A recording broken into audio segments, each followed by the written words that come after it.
देश भर में कोरोना की दूसरी लहर बेहद चिंताजनक बनती जा रही है। अस्पतालों में कहीं ऑक्सीजन की कमी है तो कहीं बेड और वेंटिलेटर की कमी है और ये मामले लगातार बढ़ रहे हैं। और अब तो कई जिलों में ऑक्सीजन की कमी के मामले भी लगातार सामने आ रहे हैं। हालांकि आपको बता दें कि यमुनानगर में अभी हालात ऐसे नहीं हैं, लेकिन जो डॉक्टर हैं उनका कहना है कि अगर ऑक्सीजन की डिमांड इस तरह से बढ़ती रही तो आने वाले एक हफ्ते के अंदर, जी हाँ, एक हफ्ते के अंदर यहाँ के हालात भी दिल्ली जैसे बन सकते हैं।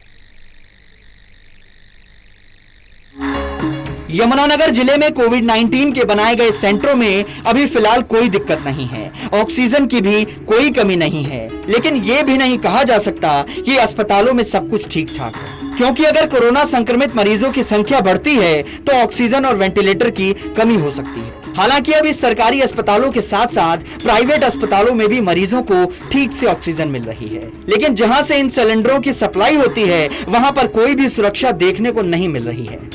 अभी जिस प्रकार से पिछले दिनों कुछ जिलों में ऑक्सीजन चोरी होने की घटनाएं सामने आई थी, उससे भी सबक ईएसआई हॉस्पिटल ने नहीं लिया है और ये ऑक्सीजन सिलेंडर खुले में ही पड़े हैं।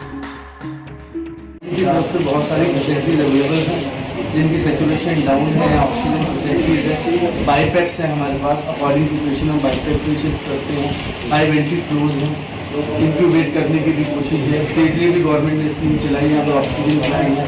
छिछरौली भी हम लोगों ने चलाया अभियान, जहाँ भी वहाँ जो पेशेंट स्टेबलाइज हो जाते हैं उनको आगे मूव कर देते हैं। नीचे ऑक्सीजन चैम्बर्स हैं जो प्रॉपर फिलअप हो रहे हैं और दोनों टाइम जो है हम लोग उसके फेस के जो आगे अपनी टीम के साथ कनेक्टेड रहते हैं और उसकी भी शॉर्टेज हो रही है।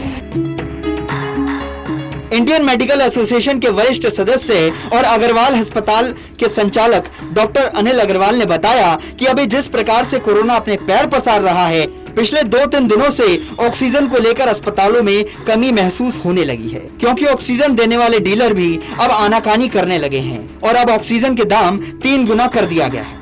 डॉक्टर अनिल अग्रवाल की माने तो 10 सालों में ऐसे मरीज 10 गुना हो गए, जिनको अब ऑक्सीजन की जरूरत पड़ रही है। ऑक्सीजन की भी कमी होने लगी, 2-3 दिन से बड़ी कमी महसूस हो रही है, क्योंकि सिलेंडर देने वाले बहुत ही आनाकानी कर रहे हैं और सिलेंडर दे रहे हैं तो हमें 3 से 4 गुना ज़्यादा कीमत पर दे रहे हैं। तो आज की डेट में भी हमने 3 गुने प्राइस में लिए हैं, कल भी 3 गुने प्राइस में लिए थे। तो लेकिन ये है कि दे रहे हैं वो बस अभी, लेकिन अगर केस इसी तरह से बढ़ते गए तो दिन वो दूर नहीं है मेरे ख्याल से नेक्स्ट वीक तक यहाँ पे भी ऑक्सीजन की किल्लत, बेड की किल्लत और ये सारी चीज़ों की बहुत ही दिक्कत होने वाली है। कोरोना के चलते कई राज्यों में हालात बद से बदतर हो गए हैं। अस्पतालों में लगातार मरीजों की संख्या बढ़ती जा रही है, जिससे प्रशासन के हाथ पैर फूल गए हैं। हालांकि यमुनानगर में हालात अभी बाकी जिलों से बेहतर हैं, लेकिन ये भी नहीं कहा जा सकता कि परमानेंट ही बेहतर रहेंगे। यमुनानगर से राहुल सेजवानी की रिपोर्ट।